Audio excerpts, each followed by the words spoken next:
ಆಶೀರ್ವಾದ ಕೊಡ್ತಿರೋದು ನೀವು ಸ್ವಾಮಿ. ನಿಮ್ಮನ್ನು ಬಿಟ್ಟು ನಾವೇನು ಮಾಡೋದಕ್ಕಾಗೋದಿಲ್ಲ ಸ್ವಾಮಿ. ನಿಮ್ಮನ್ನು ಬಿಟ್ಟು ನಾನೇನು ಮಾಡೋದಕ್ಕಾಗೋದಿಲ್ಲ ಸ್ವಾಮಿ. ಎಲ್ಲರೂ ಬಾಯಿಗಳ ತೆಗೆದು ನಿಮ್ಮನ್ನು ಬಿಟ್ಟು ನಾನೇನು ಮಾಡಕ್ಕಾಗಲ್ಲ ಅಪ್ಪ. ನಿನ್ನ ಮಾರ್ಗಗಳನ್ನು ಬಿಟ್ಟು ನಾನೇನು ಮಾಡಕ್ಕಾಗಲ್ಲ ಸ್ವಾಮಿ. ನಿನ್ನ ಆಲೋಚನೆಗಳನ್ನು ಬಿಟ್ಟು ನನ್ನಿಂದ ಏನು ಮಾಡಕ್ಕಾಗಲ್ಲ ಅಪ್ಪ.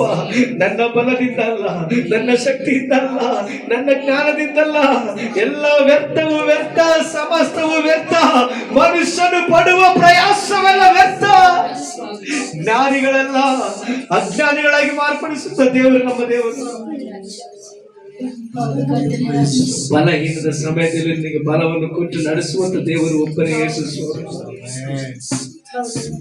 ಅವರನ್ನು ಹಿಡಿದುಕೊಳ್ಳ್ರಿ ಮಕ್ಕಳು, ಸೇವಕರನ್ನು ಹಿಡಿಯಬೇಡಿ, ಲೋಕವನ್ನು ಹಿಡಿಯಬೇಡಿ, ಹಣದಿಂದ ಓಡಬೇಡ್ರಿ. ಓ ನಂಬಬೇಡ್ರಿ, ಲೋಕವನ್ನು ನಂಬಬೇಡ್ರಿ. ಲೋಕದ ಮನುಷ್ಯನನ್ನು ನಂಬಬೇಡಿ. ಮನುಷ್ಯನು ಬರೀ ಉಸಿರೇ. ಮನುಷ್ಯನು ಸಹಾಯ ಮಾಡುವ ಶಕ್ತನಲ್ಲ. ಆದರೂ ಸಹ ನನ್ನ ದೇವರು ಸಹಾಯ ಮಾಡೋದಕ್ಕೆ ಒಂದಿಬ್ಬರನ್ನ ಎದುರಿಸ್ತಾರೆ. ಅವರೇ ಕಳಿಸ್ತಾರೆ, ಅವರೇ ನಡೆಸ್ತಾರೆ.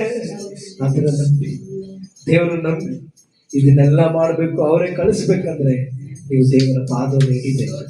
ನೀವು ದೇವರನ್ನು ಹಿಡಿಬೇಕು, ದೇವರ ವಾಕ್ಯವನ್ನು ಹಿಡಿಬೇಕು, ಅವರ ಮಾರ್ಗವನ್ನು ಹಿಡಿಯಬೇಕು, ಅವರನ್ನು ಹಿಂಬಾಲಿಸಬೇಕು.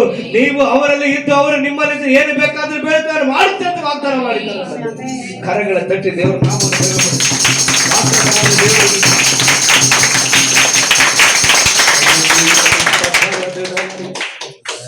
ಹೌದು ಇವತ್ತು ಪ್ರತಿಯೊಬ್ಬೊಬ್ಬರನ್ನು ಒಪ್ಪಿಸಿಕೊಡ್ತಾರೆ. ಆಶೀರ್ವದಿಸಿ ಬಲಪಡಿಸಿದ ಯೇಸು ಕ್ರಿಸ್ತನ ಮುದ್ದೆ ಹೆಸರಿನಲ್ಲಿ ಸ್ತುತಿಯು, ಘನವು, ಮಹಿಮೆಯು, ವಲ್ಲಭೆಯು, ಜ್ಞಾನವು ಸದಾ ಕಾಲದಲ್ಲಿ ಯೇಸು ಕ್ರಿಸ್ತ ಒಬ್ಬರಿಗೆ ಮಾತ್ರ ಮಹಿಮೆ ಉಂಟು. Amen. Amen. Hallelujah. Hallelujah. Hallelujah. Hallelujah. Hallelujah. Hallelujah. Hallelujah. Hallelujah. Hallelujah. ನಾವೆಲ್ಲ ಕೂತ್ಕೊಳ್ಳೋಣ.